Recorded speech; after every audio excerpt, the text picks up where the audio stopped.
This is Join Us in France, episode 289. Bonjour, I'm Annie Sargent, and on today's episode, I chat with my friend Elise about a wonderful town in the Corbière area, that's in the southwest of France, called Lagrasse. It has a lot of charm and quite a bit of history too. We've both visited Lagrasse, and one of my cousins in Paris daydreams about the day he can retire there.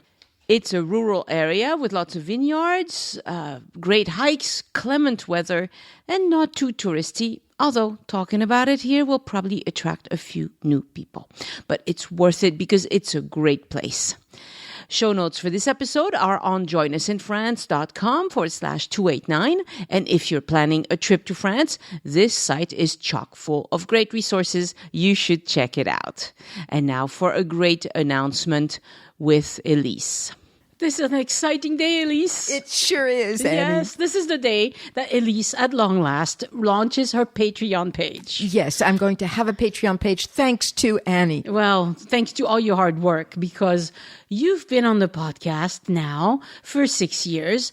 Do you have any guess how many episodes you've been on? Well, actually, I know that it's been a lot, but I haven't got a clue how many. 109. Wow. Yes, okay. Yes. So you have been a major force in this podcasting endeavor of mine. So thank you so much. And I'm so glad that you have your own Patreon page at last. Well, I'm very excited to do this, and I really do thank you for pushing me to do it. So the page is patreon.com/Elise Art. Which is spelled ELYSART.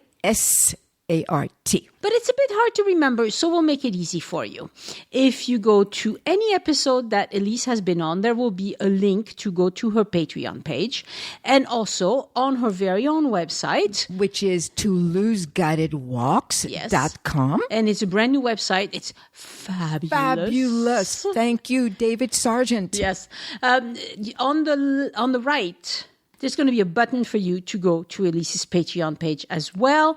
And with any episode where Elise appears, there will also be a link in the show notes. And you can go to the Join Us in France page on my website and see all of the episodes. Right. If you just want to see all the episodes where Elise has appeared, they're all there. Together. Yeah.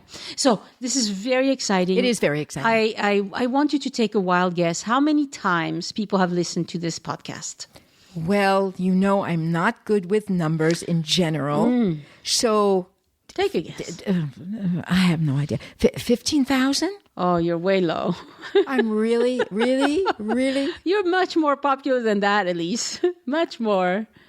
I don't know. This podcast has been listened to, right now, as I read the stats, 1,623,479. So 1.6 million times. Can you see my mouth hanging open? A lot of people listen to this podcast. That's incredible, Annie. Yes, it's incredible. And it's very much thanks to you. So I hope everybody listening out there will decide to support you in this endeavor so you can continue to do this forever. Oh, it's very exciting because it's really a new thing and I like starting something new. Yes. And you've given me wonderful ideas about what to do with this. Yes. So tell us about the first reward. Well, actually, the first one, a little bit inspired, of course, by things going on in the world in general. But one of the things that's always interested me a lot, and it's actually connected to one of the tours I do, has to do with the resistance during World War II and the history of that in Toulouse.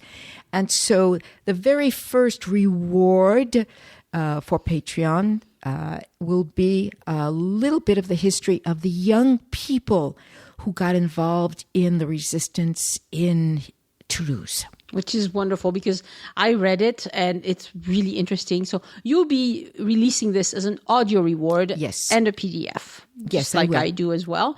And so I learned a ton of things. I didn't know anything about this, and it's really interesting, and it's very relevant to what's happening today. Absolutely. Yes. And so that's what I like about it. Elise's Corner, which is what we're going to call this. We're going to call it. Elise's Corner, I love it, is going to be whatever interests you, grabs your attention, and you think is important to share. Exactly. For that month. Exactly. And I hope that it's interesting to other people too. Yes. And as you probably know, if you've been listening to the podcast, Elise is also an an artist. Yes. So occasionally, and I won't promise how often, I will actually make a little sketch and include that as a bonus. Yes. So I look forward to it. Thank you so much, Elise. And everybody out there, show your support, because she was really hesitant to do this. I had to really force her almost, because she's afraid it's not going to work and that people are not going to support. But I think people love what you do and they will support. Well, thank you so much, Annie, and I hope so. Oh, thank you. Thank you.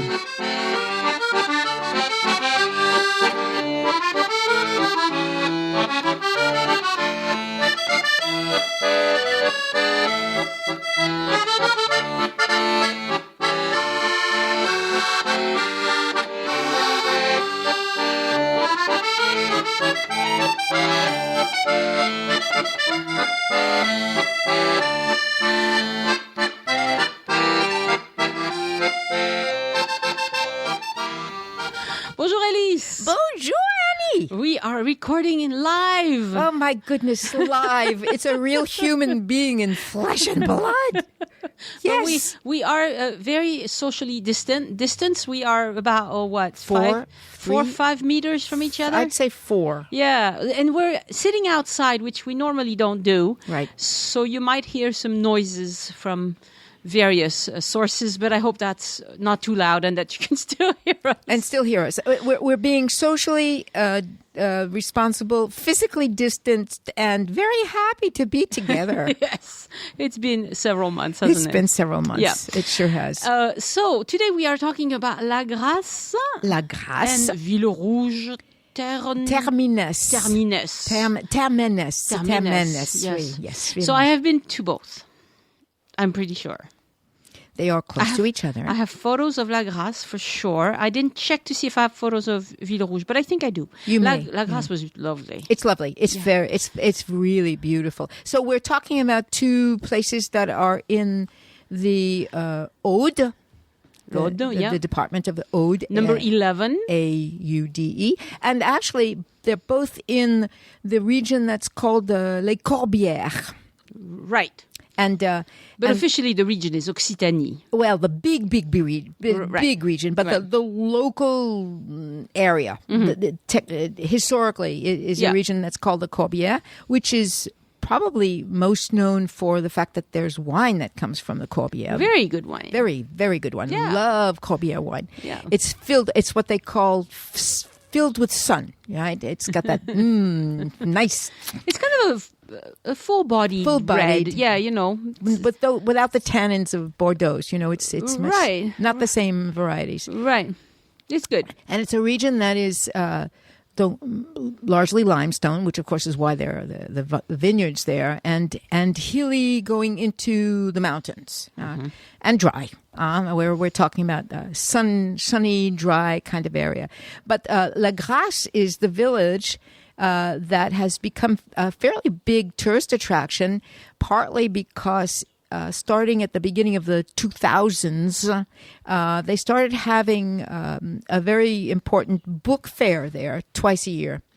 And but the history of Lagrasse, it turns out, because we were trying to figure out. And it's also a most beautiful village. It's a most beautiful village, yes. It has been for maybe 10 years or so. Exactly. All of this is pretty much, interestingly, especially since when I was doing back history research on it, the village itself is absolutely ancient, but all of the interest as a tourist spot is really relatively recent, 25 years, basically, at all. But the village is there because of the Abbey. Right. And the Abbey, and this is really fun stuff. You know me when I get into the history part of it. But anyway, this is absolutely fabulous. I haven't been back in Lagrasse for quite a number of years, at least 8 or 9 years. But I remember the village and I remember the Abbey because I'd visited it several times, even with some groups. But what I didn't know, this Abbey, which now, believe it or not, is divided in 2. So if you remember when you went there, there's a part of the Abbey that is very ancient, which has a cloister that is very beautiful that you can visit. And then there's a part of it that is not open to the public because it is actually still a monastery. Right.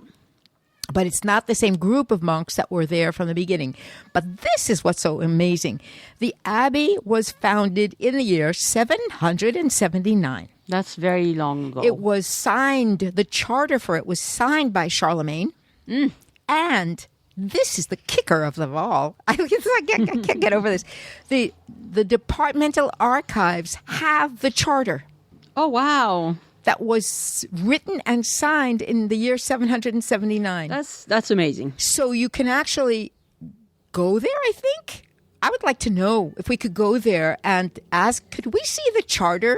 Could we see this piece of paper? I think you probably could because you're a licensed guide. I'm a licensed guide. I mean, they don't let everybody in, but it's parchment probably. I mean, I don't even know if they had paper in 779, to be honest, but they have it. It's perfectly preserved. And it is in the departmental archives. And so it is one of the oldest abbeys. If you consider an abbey that was founded that long ago and is still in existence, it's probably one of the oldest in all of France. Yeah. And it was started there by the Archbishop of Narbonne.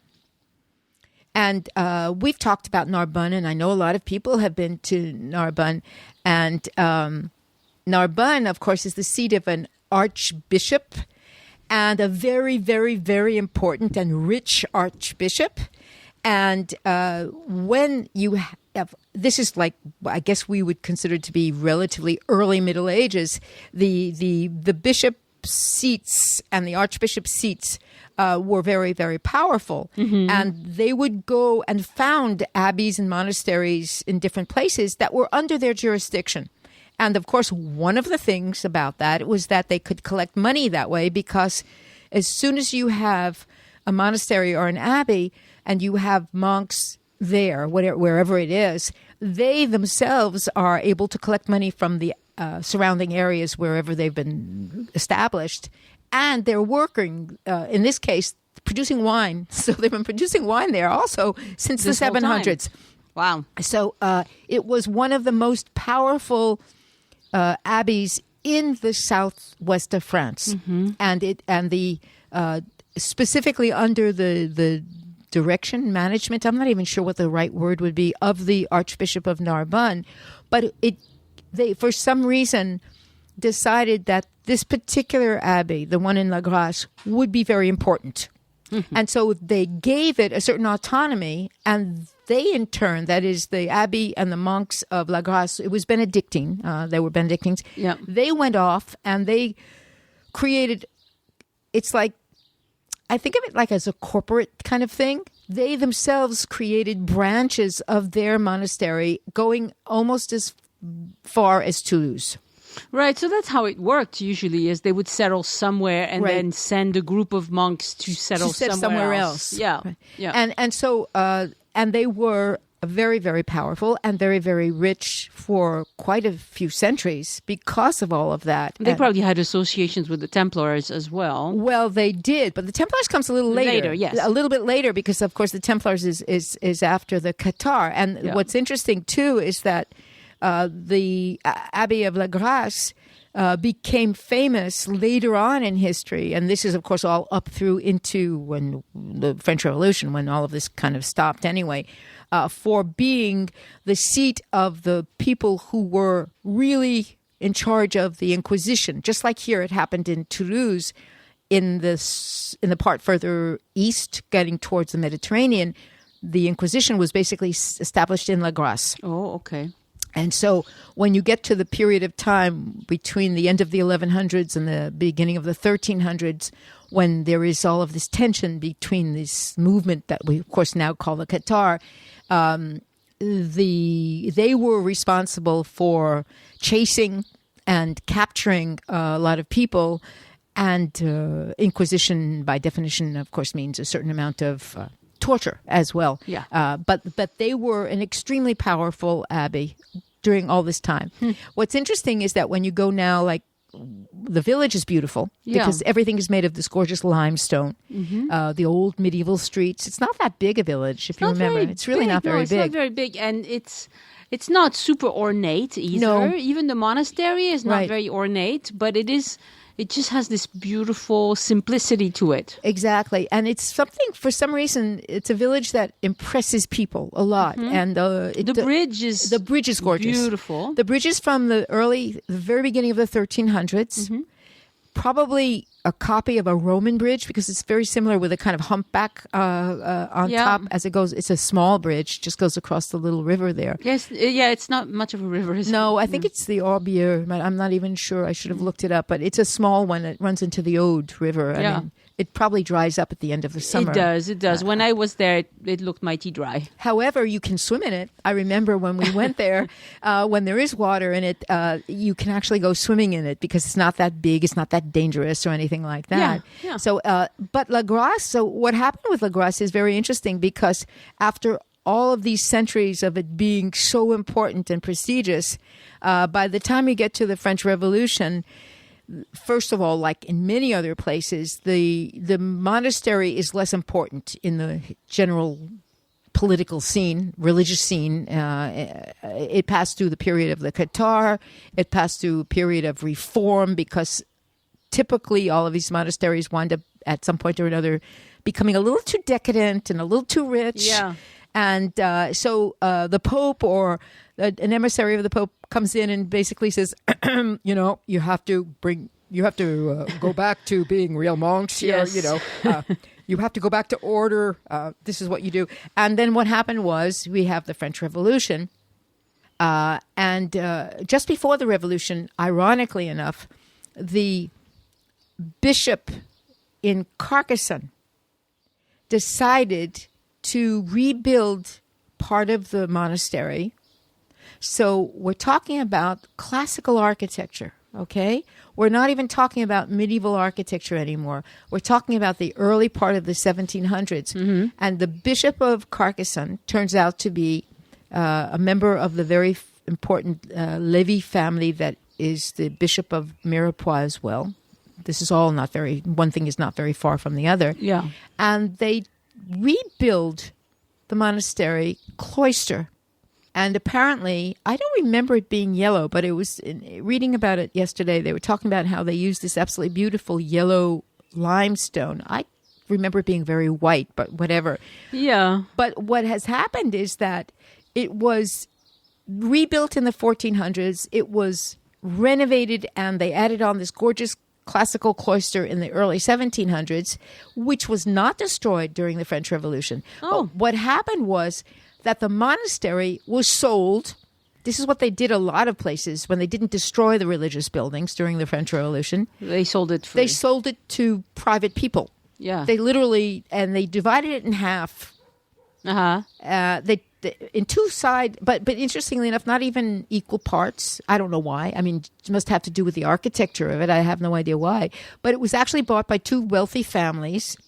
And the bigger part, which is the part that is now once again actually a monastery, was used as a gendarmerie for over 70 years. Which I think is really kind of cool. Yeah. I don't know. This is very strange. I have no idea how much they changed the architecture of it at all.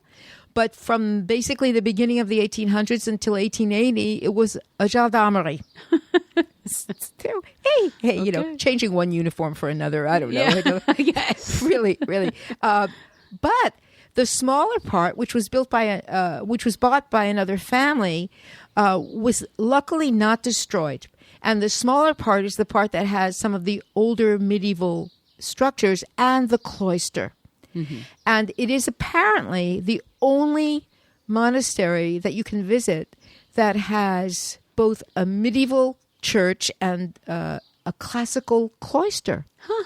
And I don't remember it being really what we would call classical architecture, but apparently it's very famous exactly for that reason, But whatever, luckily they did not destroy it. They used it. First, I think they used it as a private home. And then basically these two families, I didn't even write down the names of the families because I don't particularly think it's important. Matter, yeah. They were both families that bought these things as investment, basically, because then they basically rented them out to different things. I mean, I don't know if the gendarmerie paid them or whatever. I mean, it's like, how do the gendarmerie pays or whatever? And then what happened was that finally, by the time you get to the end of the 19th century, first of all, the gendarmerie left. Why they left in 1880, I absolutely have no idea.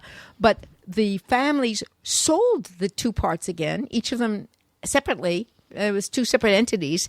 And in the last 110, 120 years, both parts have changed hands quite a few times. And the bigger part, which was the gendarmerie, in the 1890s became a convent.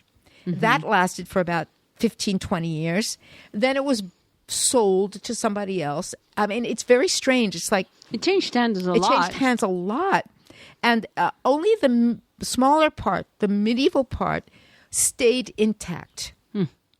And the bigger part had many modifications done to it.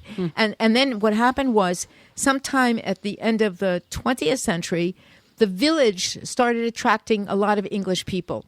And it is a fact that if you go there, you will hear more English than French. In fact, most of the there are 2 or 3 bookstores. There's a bunch of cafes and restaurants. The last time I was there, it was astounding. You didn't think you were in France. I mean, really, you could, except for the architecture, it was kind of like, it was very strange. I mean, it's like, I know that there are lots of English-speaking people who have moved to the southwest of France, but it is rather disconcerting to go to a village and literally the language you hear just walking up and down the streets, in fact, is English. Interesting. And then in the year 2008, this book fair was started. It's a big book event. It's actually a very big book event. They invite very famous writers. It's twice a year, although whether that's going to happen this year, who knows? I mean, that's part of what's happening. Well, with the virus. With the pandemic, it's different, yeah. But it is actually very, very famous because it's a book fair. And so they invite some authors to read, and then they do have several bookstores that are permanent bookstores there. And it's become a very big tourist event. So when people go there, they go there to see the marketplace, which is from the early 1300s, to see the bridge, which is from the early 1300s, to see the gorgeous cloister. Right, there's remnants of ramparts too. Remnants of ramparts and the village, which is beautiful. Mm-hmm. Really, really, really beautiful. And of course, very well kept. And now there is a new group of monks in the bigger part. And since the year 2014, they have actually opened it up. I haven't been there since then. But the bigger part, which was closed to the public before, is now apparently open. So a part of it you can actually go in and see. I don't remember what year I was there. It was more recently than you, but not that recently, maybe 3-4 years. Yeah. It says, and in the year 2014, the village and the monastery won a huge prize for the quality of its restoration, which is another thing that has brought in even more people to see it. You know? And of course, it is in an area where if you leave the village, you are already in the hills that are covered with grapevines, and there are lots and lots of vineyards nearby. So it's really a kind of nice thing to do. Yeah, it's also just it's 42 kilometers from Carcassonne, 42 kilometers from Narbonne, and 140 kilometers from Toulouse. Yeah. It would be a good place to visit. I mean, if you're staying in Carcassonne or Narbonne, right, you're really close. You're really close. Yeah. You don't even. I mean, it's the thing from Toulouse. It's a nice day excursion, right? And that's how we did it several times. And then you can visit other things in the area. And of course, there are a lot of places where you'll see signs inviting you to go in and try their wines. Right. There are wineries everywhere. So you just have to look out for those signs. And usually they will. Well, sometimes they even put the hours when they're open. Yes. And these are not the kind of wineries that are showy and where they are going to. Okay, if you can imagine, if you've seen wineries in Napa Valley or places like that, this is nothing like that. No. Nothing at all. This is the type of winery where it's in an old barn. and they have a small little store front with usually somebody who may or may not speak English, maybe more likely than not will speak some English. And you could try a couple of wines, but they're not going to charge you for the tasting. They're not going to charge you to visit the facilities or talk to the vintner or anything like that. This is just a quick visit. You have a taste. You buy a few bottles of red, a few bottles of white, or whatever they have. Right. And on you go. And what's interesting is that in this area of the Corbière, where it is probably mostly reds, I guess, and some rosés, but they also have a few vineyards that do organic wines that are very, very nice, you know. I just was looking at my notes again. The one of the things that's interesting about the Abbey is that it became a national monument in 1923. So a fairly long time ago, which is one of the reasons they were able to get money to do work on it, to do some preservation and renovation work on it. Because otherwise it probably would have fallen And it's interesting, apart. I'm looking at the demography chart. The biggest the village was almost 1,500 people in 1880. And 1880. Then 1880, and then by 1900 they had lost a third of that, and they were at about 1,000 people. And by now it's about around 500 people. 500 year round. Year round, yeah. Right. So it's a very rural place, right? But it has a lot of charm, and I think if you're in the Southwest, if you're in the Southwest, you really need to go and just walk around, go into the Abbey, go into whatever you can that's open the day you go. Right. Try some of the local wines. The gastronomy is very nice around there. Very there's some good restaurants. I don't recall the restaurant being. I mean, I think I have some photos. Oh, I remember. That's where I had an île flottante that was very good. That's funny. She remembers her île flottante. I don't remember. I remember that I was there several times, but one time was I don't know if that's a Saturday, but there's a wonderful outdoor market, the day of the market, and there's lots of local producers of like goat cheese and things like that are regional, really, really local, regional honey goat cheese. It's an area that has lots of yummy little things like that. Yeah, and it's charming and it's really famous. And if you're in the area, I would suggest adding to visit to Lagrasse. A petite visit to a village. Now, this is really Lagrasse is by comparison already big. Smaller. But this is much smaller, but fascinating and totally amazing to see. And it's a little village called Villerouge-Termenès. Yes, and it's south of Lagrasse. I checked on the maybe the map. 15 kilometers or something, not very far. Exactly. Yeah. It's not even more. I think just about 15 kilometers south. And what it is a tiny little village. But what's there that's really impressive is a huge fortified castle. The castle has been totally been renovated, and so has the village. The village is absolutely gorgeous, even though it's really tiny. But it's down below. The castle is incredible. It dates from the very beginning of the 1100s. It's a huge fortified castle. And it was famous for being the place that the last of the Cathars were held and burned at the stake. Ooh. In the early 1300s. Because this castle was the private property of the Archbishop of Narbonne. Mm-hmm. And so the village itself, as was often the case in that part of the Middle Ages, the village, like in Lagrasse, built up around the castle.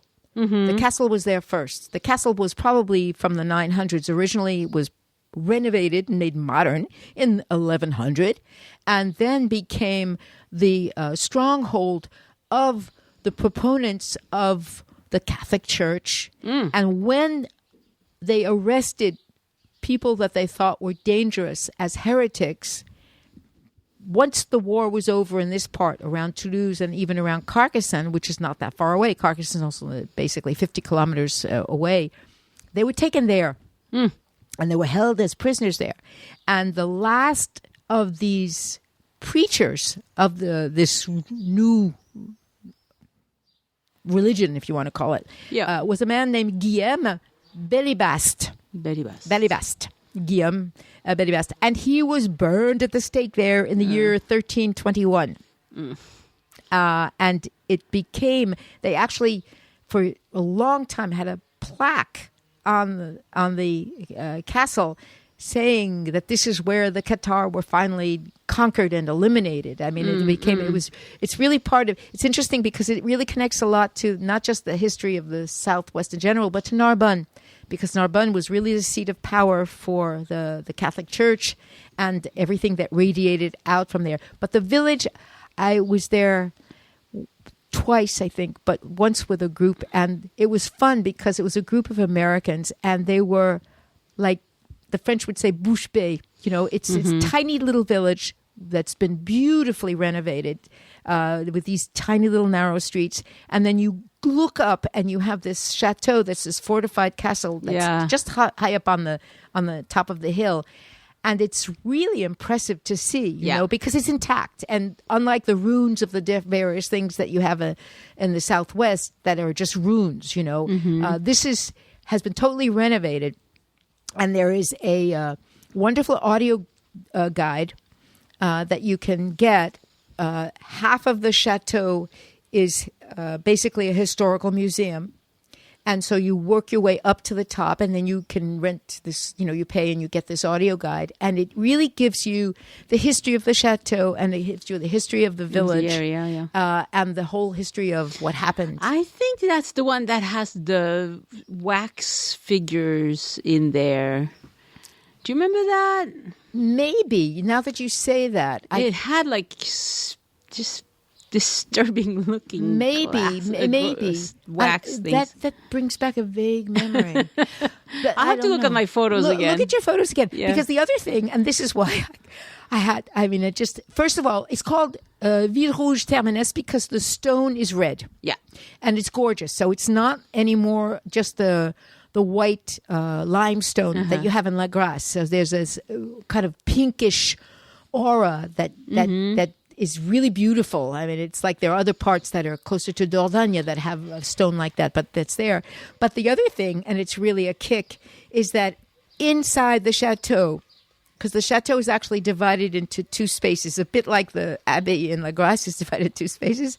So the bigger part is now this museum, and of course you can walk the ramparts, and it's really a kind of a kick to visit. But there is a medieval rôtisserie. Oof. And I ate there with this group. Oh, God, was it fun? You know, and so what it is that it's medieval food served in the medieval fashion. Oof. So what does that mean, Annie? With your fingers? Well, kind of, yes. The food is served on a huge slab of bread. Oh. So you don't get a plate. I mean, it must be this special bread that they make. You know, there's this huge, crusty bread. Yeah, relatively hard to do. Yeah. But and they give you a wouldn't work on brioche, would it? Nah, it wouldn't work on soup either. I don't think so. They give you a kind of 2-pronged fork. Ah, yeah, and that's it. Ah, okay. Yeah. And then good luck. That's it. You know, it's like, so obviously you have to use that, and you have to use your fingers. But they might not reopen just yet after the pandemic. I don't think so. Yeah. And they give you goblets of wine that are slightly spiced wine. Oh. Because in the Middle Ages, wine was both diluted and spiced. Huh. Which the Romans started doing. I mean, this is something that goes actually all the way back to the Roman times. Partly, to be honest, I don't know whether it was... I know that the Romans drank wine all the time because they didn't trust the water, which was probably correct to not trust anyway. But they also diluted the wine, and they used spices in their wine. And so here, it's not quite as syrupy as it would have been under the Romans, but they give you basically a goblet of spiced wine. Yeah, because I've had the Hippocrate It's thing. very sweet. I don't like it at all. And I don't mind sweet wines, but that is just... Ugh. Yeah, it's very sweet. Yeah. But so they have the waiters and waitresses are all dressed in medieval costume. So they probably just do that for groups. No, it's open to the public. No. And it's in the castle. So you're in these gorgeous vaulted rooms inside this medieval castle. That's really nice. That sounds like fun. If listeners, if you want to do this, make sure this place is still open because we haven't been in a long time. I went. Lovely. I did go online yesterday, and of course, temporarily at least, it's closed for closed. now. Yeah, right. But are all restaurants and cafes. So, but it's big. I mean, it's not a small, teeny little space, and it's in these huge vaulted rooms. It's a gas. It's really a fun thing to do. I have one more thing to. Were you done? Yeah. No, I was just going to say. To me, I think it's a great kind of day's excursion to do Lagrasse, some wineries, and then this village, Villerouge-Termenès. It's really beautiful and it's very, very, very surprising. So one winery that I've really liked and I would like to go back to is called, it's at Camplon d'Aude. Camplong. And then other word, d'Aude, D''Aude. Yeah. Right? And it has this cooperative that makes a wine. I think they're more expensive when it's called O. Just an O, the letter O. And it's a really nice red. I haven't had it in years because I bought 2 boxes, but that didn't last that Didn't long. last long. No, not in this family. Yeah. And it's a wine that you can keep a little bit. Not 100 years, but it's the kind of wine that you could keep for maybe 3-4 years and it would improve with time. And I remember that little cooperative thing, and it's again not showy, but the wine is really good. So it's a Corbière. It's a Corbière, yes. So that's Camplon d'Aude, and there's a bunch of other ones. I mean, l'Aude is full of wineries. Filled with wineries. I will put on the show notes, I will put a list by town, It is beautiful. And I remember after visiting Lagrasse, there are these wonderful tiny departmental roads that take you into the hills that are covered with vineyards. And you can just wander around. And then when you see a sign, if you want to, you stop, as you say, and you can go in. It's very unpretentious. And most of them are open pretty much regularly, especially in season. And it's a very beautiful area. Yeah, it really is. Yeah. It's not very far from the sea, but it's definitely one of the nicest wine country areas to just wander around. Right.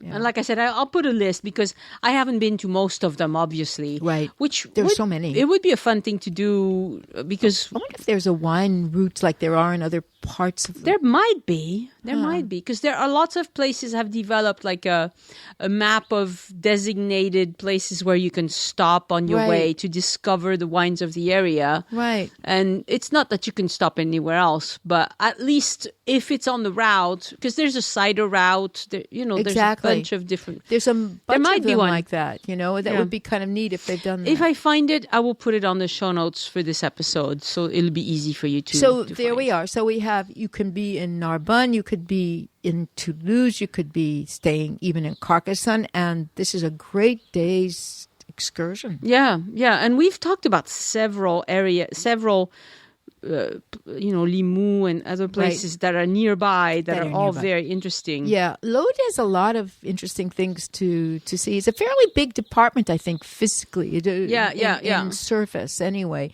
And there are lots of things. This is an area that gets real hot and sunny in the summer. Yes. It's got lots of things to visit. Yeah. Oh. We recommend it. And we would like to be able to get out and see some of that. Oh, boy. Soon, folks. Soon. Let's hope. Thank you so much, Elise. You are quite welcome, Annie. Au revoir. Au revoir. Thank you, Temple Apalala. And Ning for pledging to support the show on Patreon this week. Patrons enjoy several rewards that you'll find listed at patreon.com/join us. Patreon. Join us, no spaces or dashes. And there are links in the show notes for you to get to that easily. Ning wrote, Annie, you're wonderful. I just discovered your charming podcast. Happy to support your efforts. Thank you. Oh, wow. Thank you so much, Ning, because a lot of people listen and not that many support. So I really appreciate it. I share exclusive content with my patrons, including help with your French comprehension, stories about France, photos, and membership into a secret Facebook group. And of course, patrons can message me directly through Patreon, and these messages always get top priority. Again, visit patreon.com/join us to see the different reward tiers, and thank you so much for giving back. And if you're working on your itinerary for France for your next visit and you're not quite sure what to do, let me review your itinerary for you. It'll cost you $50, but you get a full review. We go through the whole thing over the phone, and I send you my recommendations in writing. Email Annie@joinusinfrance.com to set that up and write itinerary review in the subject line. My thanks also to Larissa Paras and Kim Terry for sending in a one-time donation by using the green button on any page on joinusinfrance.com that says tip your guide. And if you'd like to support the show without spending a penny you wouldn't have otherwise, before you go shopping on Amazon, go to the bottom of any page on joinusinfrance.com and click on the Amazon ad. Because you came to Amazon through my site, I get a small commission, and it does not cost you a penny more. And thank you so much. For my personal update this week, I feel that we've been really lucky in France that the COVID-19 epidemic is still on the way down. We started reopening on May 11th. It's now June 13th as I record this, and all indicators are in the green. But things trending down doesn't mean that the virus has stopped circulating. Health authorities identified a new cluster around Toulouse, and it included some persons who live in a town where I go shopping sometimes, so that was a little too close for comfort. But the cluster was between five families who held a party for a relative who was visiting from Germany and was asymptomatic. But boom, he infected 13 family members. Thankfully, these folks stay between themselves a lot, and contact tracers are on it, and it was a couple of weeks ago, so by now, if I got it that way, I would know. Our president, Emmanuel Macron, is going to be addressing the country on Sunday, and I'll talk about that in the episode to be released next week. I think he'll mostly talk about how to dig ourselves out of the economic hole now. The French government has been very generous. They've spared no expense in support of our healthcare system, vital workers, impacted businesses, as well as families. But of course, all of that costs money. I'm hoping he'll also talk about reopening France to countries in the EU and other parts of the world. And I'll let you know as soon as I find out what the official word is. All we hear right now is speculation, and I don't put any stock in speculations because even the folks making the decisions are changing their minds all the time because the situation is fluid. So hold on to your horses. Once it becomes official, I will let you know. I'm still mostly staying home. I've gone back to a few stores, but I'm careful to go. I go when they're mostly empty, which I see from the parking lot. I wear a mask. I use hand gel, and I bring sanitizing wipes to clean, the shopping basket and whatever.